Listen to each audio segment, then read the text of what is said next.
Lieutenant James Cabrera and Deputy Brad Simmons, who are going to be our pilots. I want to first thank the first responders. We visited with some of them yesterday in some of the affected neighborhoods, the past couple of days, and of course we have the leadership at our Emergency Operations Center, and they're really working day and night, doing an incredible job. So I want to thank them. I was out there yesterday in the Idle Idlewild area, which is west of the East Fork of San Jacinto River, as well as Magnolia Point, the Commons of Lake Houston, on the other side of the East Fork. Unfortunately, what we saw was basically what we predicted, which was a lot of flooding down there. When Jeff Linder shared that there might be flooding all the way up to the power lines, I know to trust him at this point, but I had a hard time picturing that.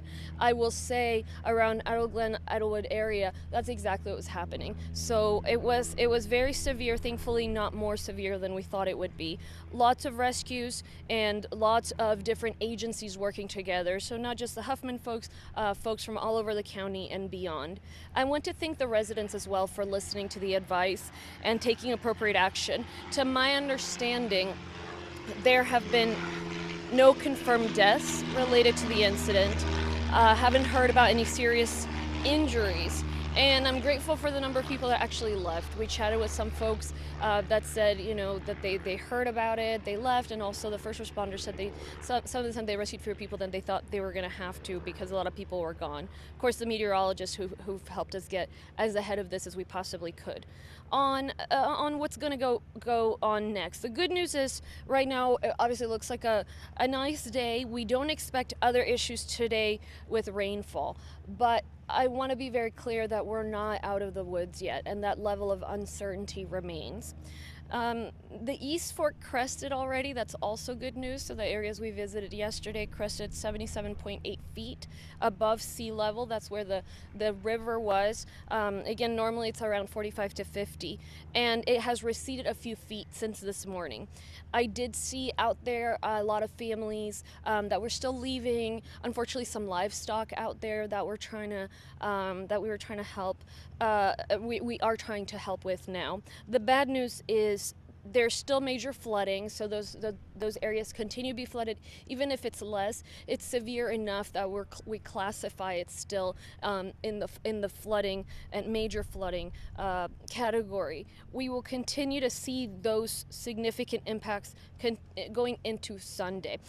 On the West Fork, this is also not the best news. The West Fork, water is still rising. So that is Kingwood along the east and west fork of the San Jacinto River, as well as Bellawood, Forest Cove, Kings Point, etc. They will rise, the water there will rise another 1 to 2 feet around 10 to 11 o'clock midnight tonight.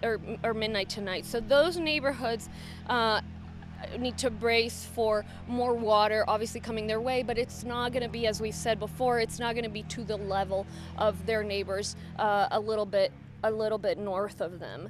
Rio Villa south of Lake Houston is now cut off, as well as other areas around there.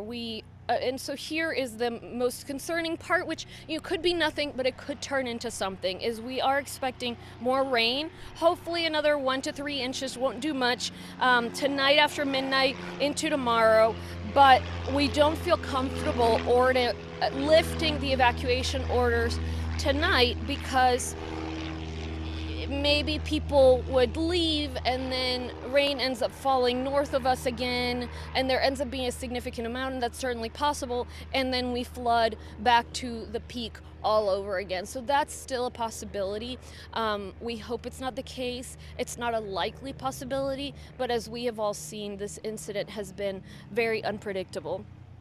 So if we get 1 to 3 inches, we'd be fine. If we get 4, 5, 6, might be okay, but if the rain slows down, if the weather pattern slows down, it keeps forming over and over again, kind of like what has been happening, then we'll be in trouble. At this point, if you're still in your home, prepare to stay there through the weekend. Obviously, it's too late to evacuate without calling 911. We definitely advise folks not to get into high water because there's all kinds of materials in there. Yesterday we were there were snakes, there were rats, there were spiders that we could just see with our eyes from the vehicle in the water, and you don't know what's in the bottom.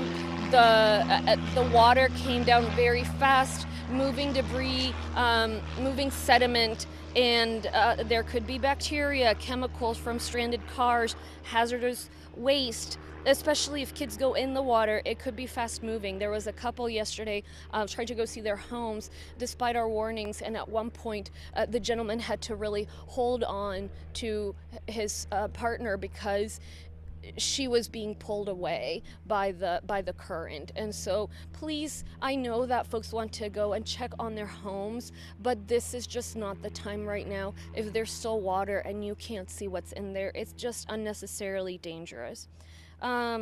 If you need to get to a safe location, as always, call 911. Never drive into high water. If animals need to be rescued, we did see some livestock yesterday that was stranded. Call 911 as well and ask to be connected with the Texas AgriLife or Sheriff's Office Animal Division. So in theory, they will be able to help, is the conversations we've had this morning after seeing the animals out there yesterday. In terms of rescues, it really tapered off this morning. Overnight, it was a heavy amount of people. So yesterday morning, we had around 30 rescues. At this point, we're at 178 people. 178 people rescued throughout the county, 122 pets. In terms of shelters, they remain open. Philippians New Faith Missionary Baptist only saw one client and a couple pets. Greenhouse International Church did not see any, but Calvary Baptist Church had 54 clients and no pets last night.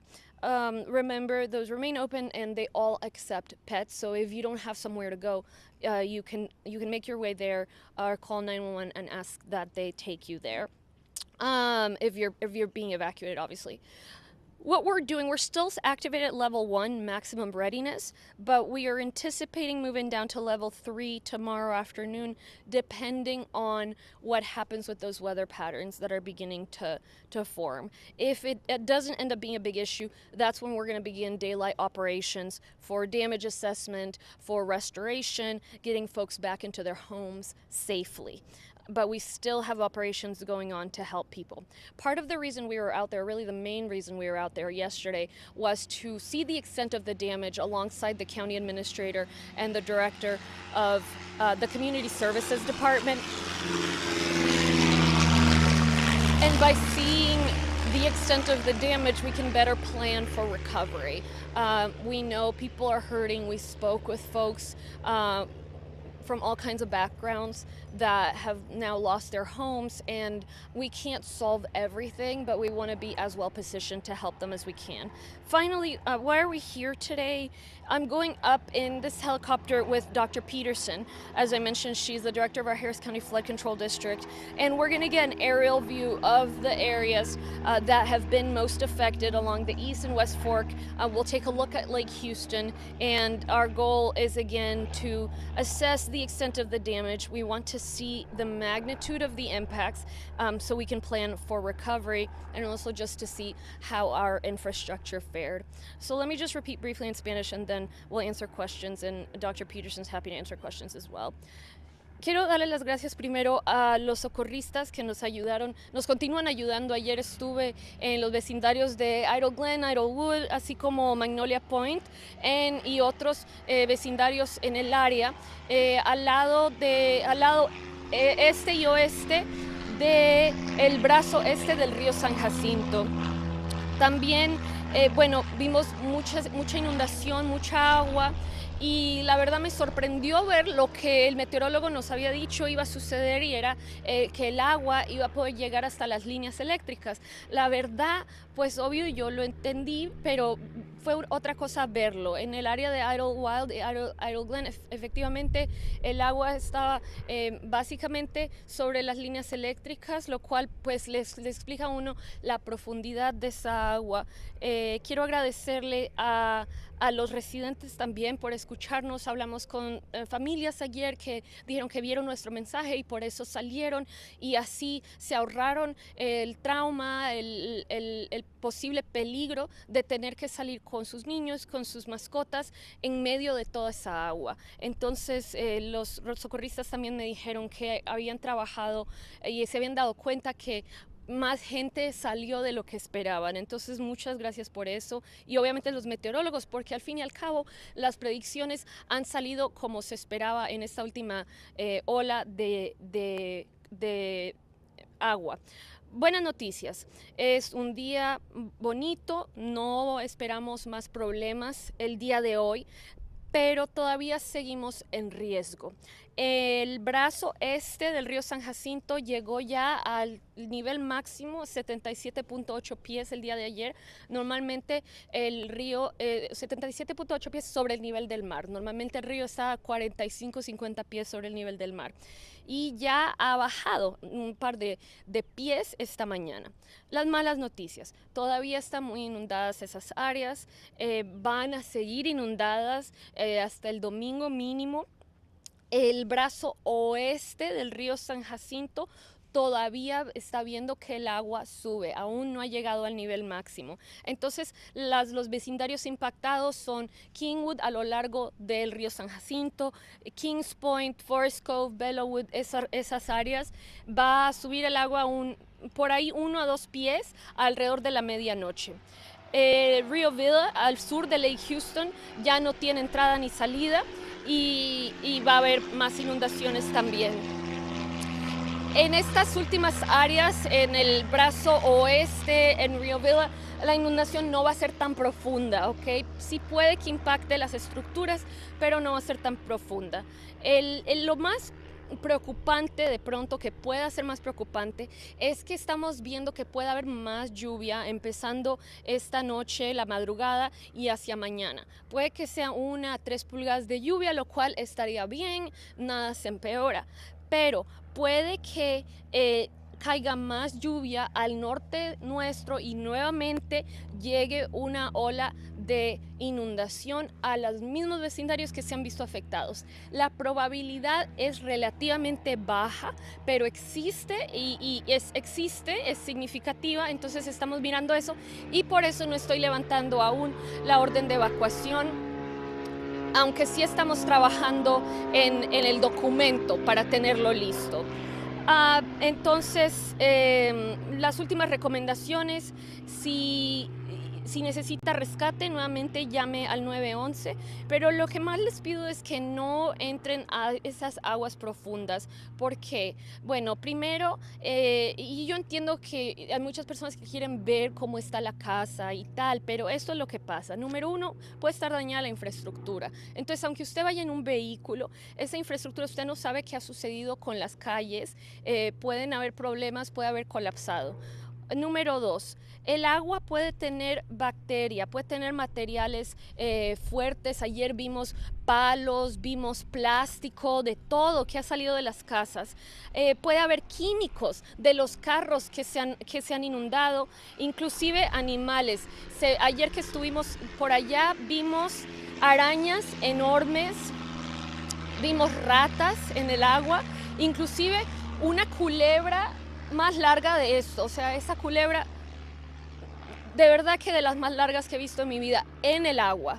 Entonces ese es el peligro de entrar ahí, sea con un pequeño vehículo o sea simplemente usted. Lo otro que vimos ayer fue una pareja que quería ir a ver la casa, les llegaba el agua como por aquí, y aunque les sugerimos no seguir, continuaron, y se veía que la mujer se está viendo impactada por la corriente. Entonces el señor tuvo que agarrarla para que no se la llevara el agua. Eso también ténganlo en mente, los niños, las mascotas. Los rescates ya son menos. Ayer estábamos como a 30. Durante la noche subieron. Ya han sido rescatadas 178 personas y 122 mascotas. Hay entonces los 3 refugios todavía abiertos. De esos es el Philippines New Faith Missionary Baptist Church, Calvary Baptist Church y Greenhouse International Church. Entonces, si necesitan ayuda, pueden llegar allá. En Calvary Baptist Church hubieron 54 clientes y ninguna mascota esta noche. Lo otro que les quiero decir que sí vimos ayer igual fue animales, vacas, caballos. Entonces, si necesita ayuda para esos animales, también puede llamar a 911 y los conectarán con la oficina Texas AgriLife o la división animal del departamento del alguacil, para que usted no se ponga en peligro y no se preocupe por esos animales más grandes que de repente no haya podido sacar. Estamos todavía activados a nivel 1, al nivel máximo, pero estamos anticipando que mañana vamos a bajar ya a nivel 3, pues dependiendo de que siempre y cuando no caiga mucha lluvia esta noche. Ya ahí vamos a la fase de restauración, la fase de recuperación y la fase de evaluar cuáles han sido los daños. Por eso también salimos ayer con la administradora del condado, con la directora de servicios comunitarios, y hoy día vamos en este helicóptero con la directora del departamento de control de inundaciones para evaluar la magnitud del daño. Queremos ver la magnitud de los impactos de este desastre para planear mejor la recuperación y también ver qué tal le fue a nuestra infraestructura. So I'll leave it there and I'll be happy to answer any questions. Why has this event been so tricky to anticipate? What's been different about this? Yeah, you know, at least for where we've landed now is you basically know what the weather's going to be within just a few hours. And it's because, normally when we have this kind of weather, the meteorologist, Mr. Linder, is able to show me the weather bands and where they're coming from and where they're going. This time, they don't form in a very concrete way. It's more amorphous. They form in this band and come together again. And so that makes it really unpredictable and very difficult for them to figure out what's actually going to happen. And that's also why I'm impressed and grateful that the team was able to at least, very importantly, figure out that there was going to be very, very heavy flooding in the areas where we ordered evacuations and requested that folks take precautions. And I think that's partly why, and hopefully it'll continue this way, we've seen no deaths and no serious injuries. So I think the biggest uncertainty was sort of before we knew of those levels, and then now going forward with the rain that's coming up, and it's just that pattern that's not very clear. Chandler has seen some new evacuations along Crosby. Is this a new trouble spot, or have you guys been able to get to that area yet? Or It's about the water that's going to be coming down south, and so those areas should have hit the peak already for now. The concern is, if something else comes down, it could make it just as bad or even worse than it already was. So we'll see. We'll definitely keep people updated, but we won't know until probably later tonight, maybe even tomorrow, depending on when the rain pattern actually forms.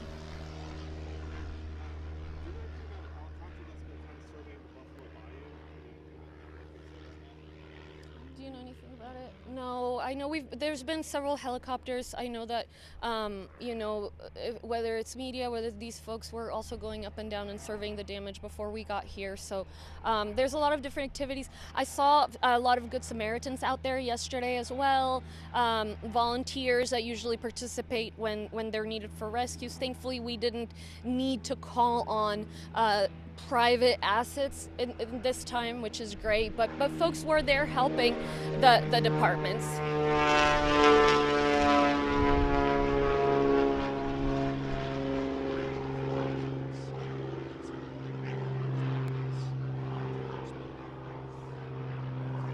It's hard. In conversations with residents yesterday, the ones that stayed, and we did see some families. There was one sort of off-road vehicle type thing with many, many kids packed in there. They were trying to make their way through the water, and I mean, it was a close call there. And so we're asking these different folks, you know, why did you end up staying? And what we heard from them, or from the neighbors that did leave but whose neighbors didn't leave, is the blue skies were just so they were just so tricky, and it was hard to believe that it was actually going to be that bad when the skies were so beautiful. And that's what is particularly difficult about something with river flooding, because we were basically sitting ducks. We knew that the river was coming. We issued the emergency alerts to people's phones. We were in as much media as we could be. The news stations helped us with that, of course, radio. But at some point, like I said, even I had a hard time believing we were actually going to hit the power lines, and indeed we did.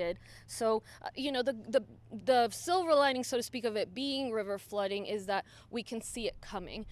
Folks will recall a couple days ago when a storm moved through the county, and those streets flooded really quickly. Thankfully, it wasn't so much that the flooding remained, but that's, something from rain can really change things on a dime. The river, we could see it coming, we could warn people, and at that point, it's just, I think it's human nature to see it.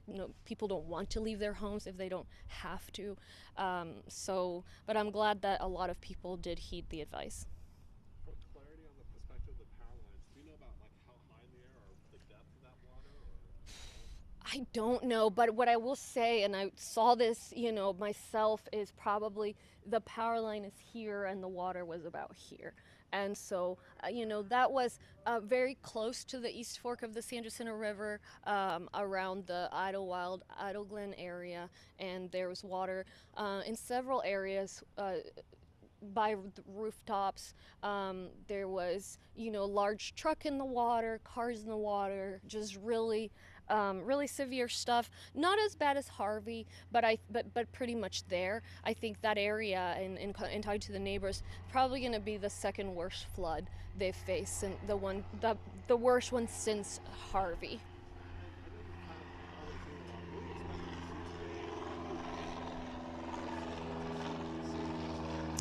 Yeah, well, we're trying to look at our infrastructure. I mean, we've always known, we've talked about many times that there needs to be more work.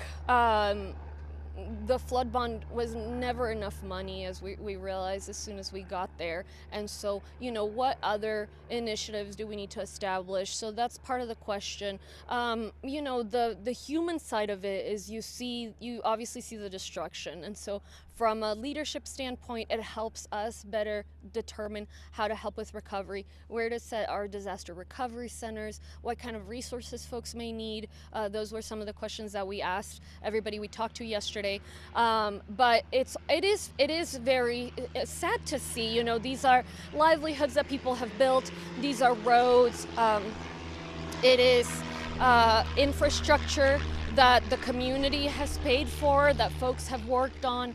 And so the question is, how do we help folks rebuild? We can't do everything. It's not possible, but what can we do to help? And then how can we help our county be more resilient?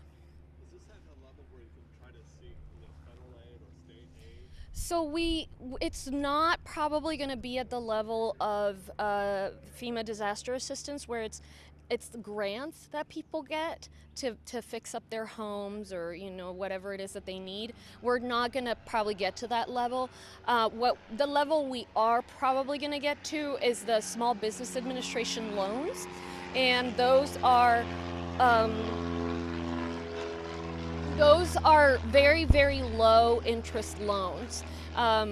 Folks might remember after, it's not Imelda, but anyway, one of the floods that took place a couple of years ago, we had to wait like 2 months for folks to receive the Small Business Administration aid. So we have now, in the intervening time, we've worked with our partners to solve that issue. So that should be fast this time. But we have to send an official count and assessment.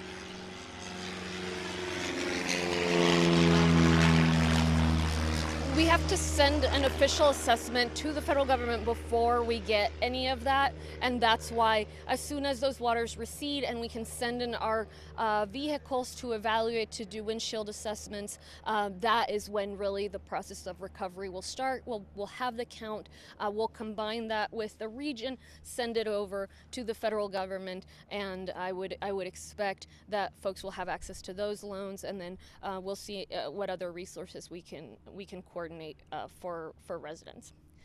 Thank you guys. I better get on the helicopter. Yeah. Thank you. And if you guys want to get